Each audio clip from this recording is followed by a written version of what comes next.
Alright everybody, my name is Jack. I'm Walt. And today we are in the Shed Knives shop getting the Tormach 770M CNC mill finalized.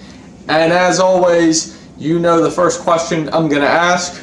What knife or knives are you carrying today? I got two beautiful knives today. I'm going to start off with the 2023 Shed Knives Sheep's Foot.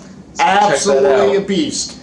Nice. Now let's check out that grind. This is one of the first of the 2023 models, because as you know, the grinds have gotten better and gotten higher really, so this one, you don't see a lot of those. So very cool, very unique piece in the Midnight Black G10. And what else do you have? Alright Jack, my second piece is a Case Tony Bose inspired back pocket. It's one of my favorite everyday carries. And that's a beautiful piece right there. Nice. Check that thing out. Nice, like chrome blade. That thing is shiny. That's what Case knives always have. Very shiny blades. Nice piece. I'll hand that back to you. Thank you. Very nice. And then for me, I have two blades as usual. This one, I haven't carried this in a while, really because I lost it. I have a Wesson. Thankfully, I found it though. I have a Wesson knife. They're out of Michigan in S35 VN steel. So nice to have that one back. And then I have a 2023 Shed Knives Tuatara blank. Why a blank? Well, let me tell you, my friends, I have just a few of the 2023 Tuatara left. And if you want to pick one up for yourself, you can go to shedknives.com. I don't have any sponsors. I get plenty of emails about that, but no, I stay focused on the knives, and if you want to help support Shed Knives, you can go pick one of these out for yourself on shedknives.com. But anyways, let's get to setup. Plugs. Let's talk about electricity for a second. I was having a little issue with the just connecting of things. Here we have the plug to the Tormach, which just goes in your normal wall outlet, but then what actually is used in my walls for some reason is this. As you can see, that's different. So I got an adapter which goes to a 30 amp, and then I have a 30 amp adapter to what the CNC machine uses. Now here's my issue. I have L5 30P, L6 30R. So as far as I know, these two will not work. They're very close, extremely close, but they will not work. And then this thing, unfortunately, I do not have any plugs in the shop. That takes a, let's see, L14 30P. So this has 4. So here are all my plugs. None of them work, but there's hope.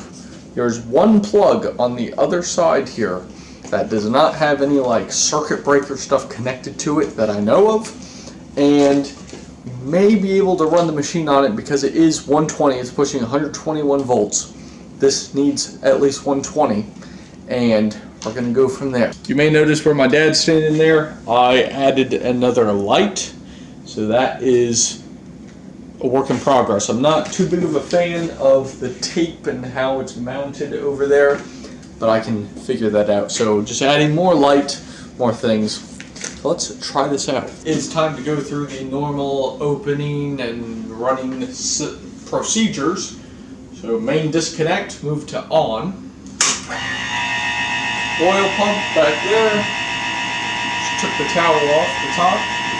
And then this monitor should begin to turn on. Just get some grit over here. Also, just a pro tip for all you people with shops and computers and all this other stuff, as you're working, don't be afraid to cover your computers, don't be afraid to cover vents, because dust can get everywhere. It will get everywhere.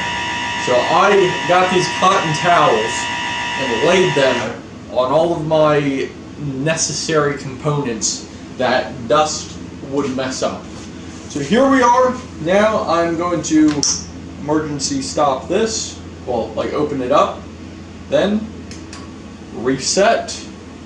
Now time to hit the reset button, and then at this point they recommend 500 RPMs forward. We're plugged into that wall. Let's see, here we go. 500, enter, and then forward. Let's see what happens. There we go. On to the next one. Little change of setup. And this is very important for whether you're in the outdoors, whether you're in your shop, whether you're in your job, wherever you are. Always have plan B, plan C, plan whatever. Have different things set up because the Tormach requires specific electricity for specific mounts and everything that I do not have. So instead of driving back home and calling it a day, guess what? We have CNC machine number 2, which was actually CNC number 1 for what came into the shop, but this is a Shipoko 4 XXL. This is a pretty simple, from the research we've done when I had my 2 CNC experts come in to help me. This is a pretty relatively simple machine, and here's what we got to do. We got to figure out how to actually mill, because I have a piece of G10 down there that we've milled, but for some reason the machine thinks that the G10 is a 1/4 inch off the plate than it actually is, so we're going to figure that stuff out. But what is your experience with CNC stuff? Absolutely no CNC experience, so this is going to be a journey, learning, and really appreciating the power of these tools. Same here. Not really big into the whole robotic thing, but we're changing that, we're learning about it, and what you have on the computer right now. We're looking at the Carbide Create, looking at a new file and getting right into the system right now. That's right, so we're going to get some new files in, like you said, and going to go from there. So let's see. This thing is pretty loud, so I'm wondering how loud the Tormach is. But let's keep it going, on to milling.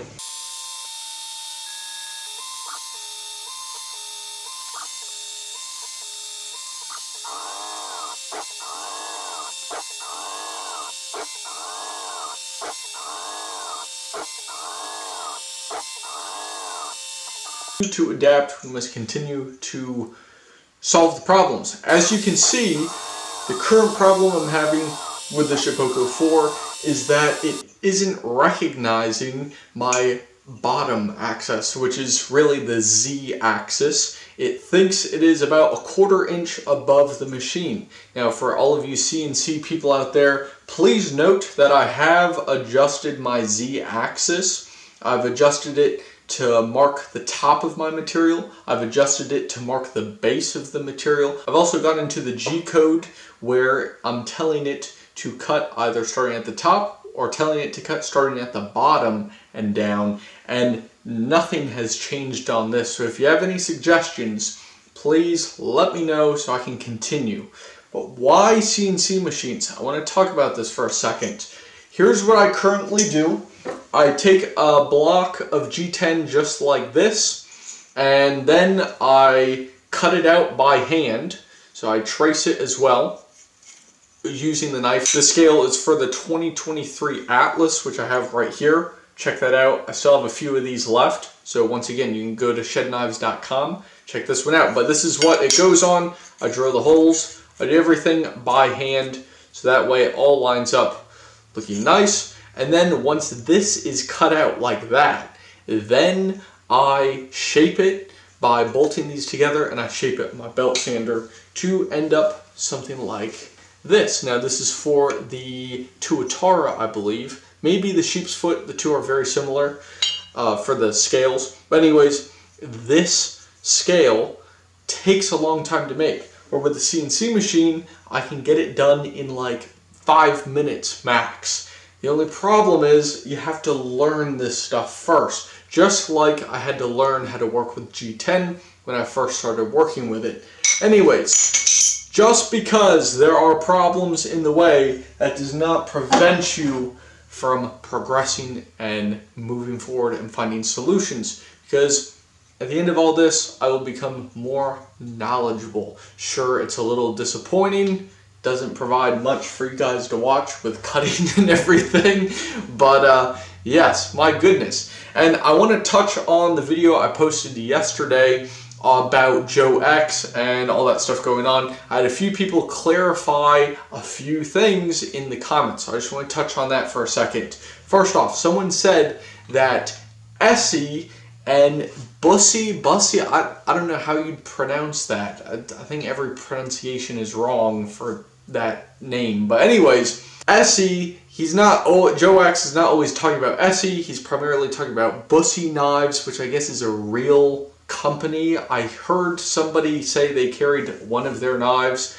and I looked it up, and I guess it's real. So he was talking about that. So clarification, I did not mean to throw Essie under the bus as bad as it may have seemed in the video. So I will do my research, deeper research, you could say, on Busse Knives, if that's a real thing. I don't know, I just thought that was a nickname. But anyways, there's that one. And then I have to say the feedback has been really good.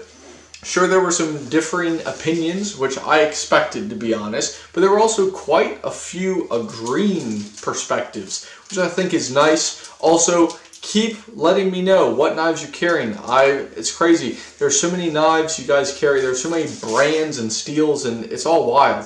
So just let me know, continue to let me know as we go. So anyways, I appreciate all the suggestions, all the knives you guys listed down below in that video. And if you want to check it out, I'll flag it in one of the corners here so you can go watch that video. But in the meantime, just taking the time to learn this thing.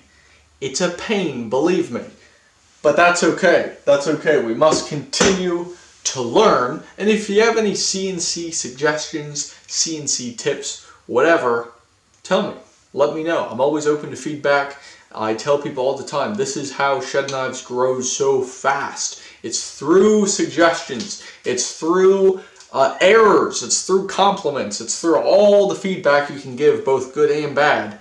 That's why Shed Knives grows so fast. And it's all because of the Shed Knives movement. Shed Knives is on a variety of platforms. I believe at this point I'm on 13 or 14 social media platforms, and I'm active on all of them.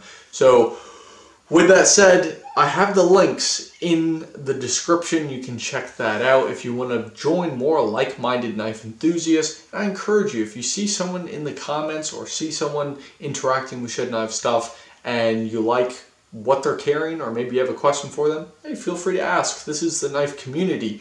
Like I talked about in yesterday's video, Shed Knives, we support the real knife community, where we are actually here to support each other, not call each other out. I mean, we'll call each other out if it needs to be done, but not in a truly hurtful, disrespectful manner. Like, that's the core purpose of it. Really, we're all here to help each other out. Like I say, in all the videos I mentioned this, we're here to help each other out for each other, so we can be better personally, we can be better in our communities, and we can be better in the world collectively. Anyways, let's move on to the next task. I might have a solution. Let's see. Here's the deal. What I was not doing was using this bit setter thing. What the bit setter does, the machine comes over and it senses how deep the drill bit is.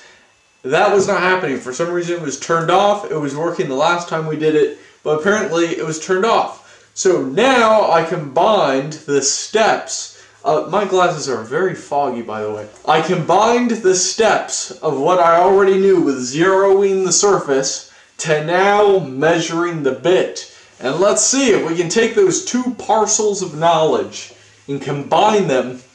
I might actually cut some G10. And you get to actually watch the process with me. So here we go. Start job. Start.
As you can see, I have a few things that need to be adjusted.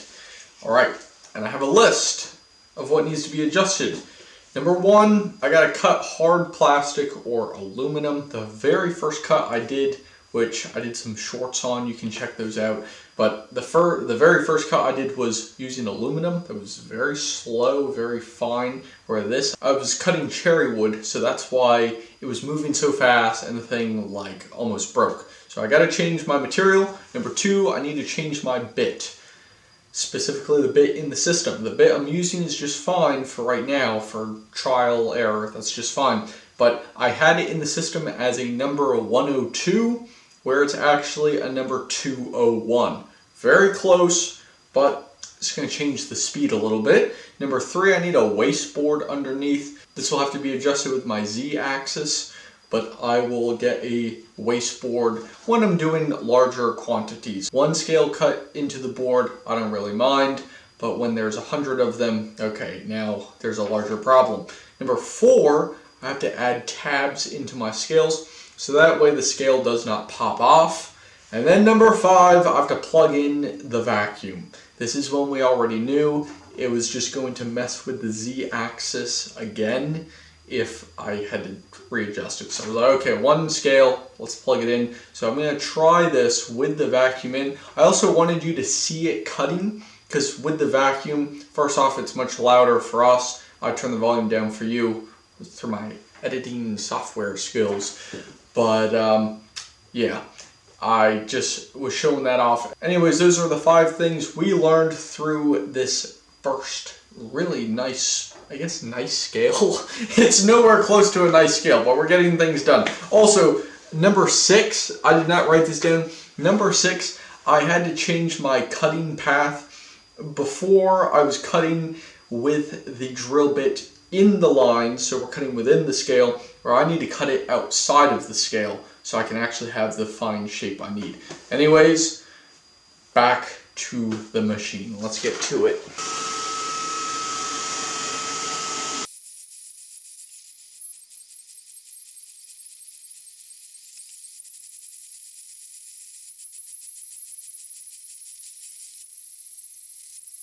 I believe this is cut number 3 now, and the adjustments I just made on the computer, I didn't record that because I didn't want to bore you with all that stuff. But anyways, the adjustments I made had to change where the cuts are, whether they're outside or inside. For example, the counter bore, which you saw there at the very end of the actual milling, it was cutting on the outside of the bore, where I needed it to cut on the inside of the bore. As you see, with the outside of the scale, I need the drill bit to cut on the outside, but with the counter bore in here, this is where my screws set. I need the counter bore, the drill bit, to cut within this space. Where if the drill bit cuts around that, well, now I just have some massive counter bore and my bolts are not a 1/2 inch wide. Where cutting outside of the scale, that's what I need. So I had to change all that stuff. Hopefully I got it right. I'm pretty sure I got it right. If I did not get the names and stuff right, then I just know I need to flip the 2. And we'll go from there. I'm gonna cut 1 scale this time, and it should be 6 minutes, I believe, 7 minutes for that 1 scale. And for anyone wondering, I'm cutting the skewer scales. The skewer scales are by far the easiest set of scales I have. And I figured for all these designing and just learning all this just CNC stuff, it would be best to start simple, get the basics down, and then I can go explore more complicated realms of CNC. So now that the board is finished up, my dad, thank you to him for kind of getting that ready to go. It is now time to cut.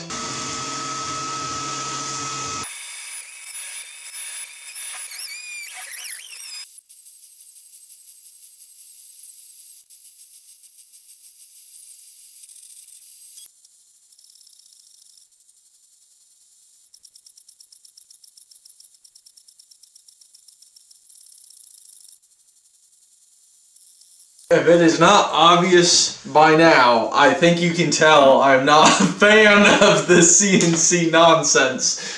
What in the world? We're on file 9. I didn't even bother recording file 9. 9 files in, didn't work. No scales tonight.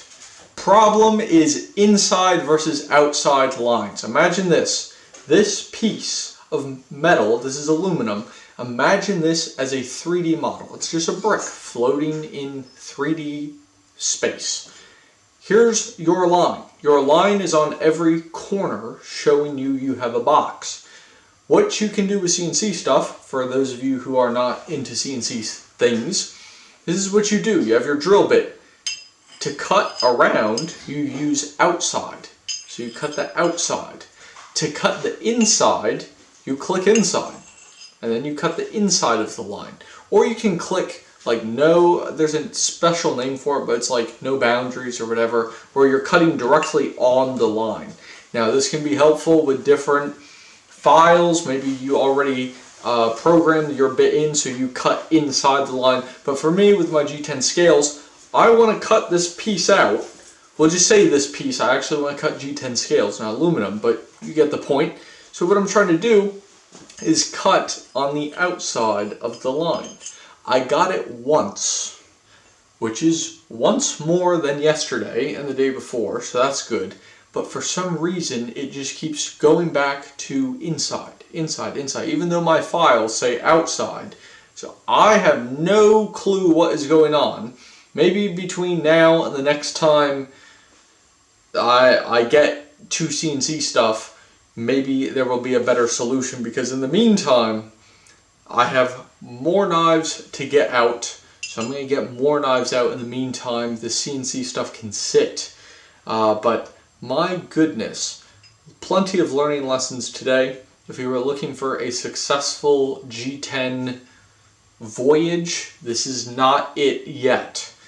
But you just wait, because 1 year from now, 2025, Shed Knives will be pumping out all sorts of G10 stuff. So you just wait. Alright folks, this brings me to the end of the video, but before you go, there is a statistic for Shed Knives viewers. Only 40% of you watching right now are subscribed, and that leaves 60%, or the majority of you guys watching, are not subscribed to Shed Knives. I post daily YouTube videos. I've said it for several days now that I will be posting every day until I can no longer post at all. Maybe something crazy happens. Maybe the CNC machine and I go to war and I'm not victorious. We'll see.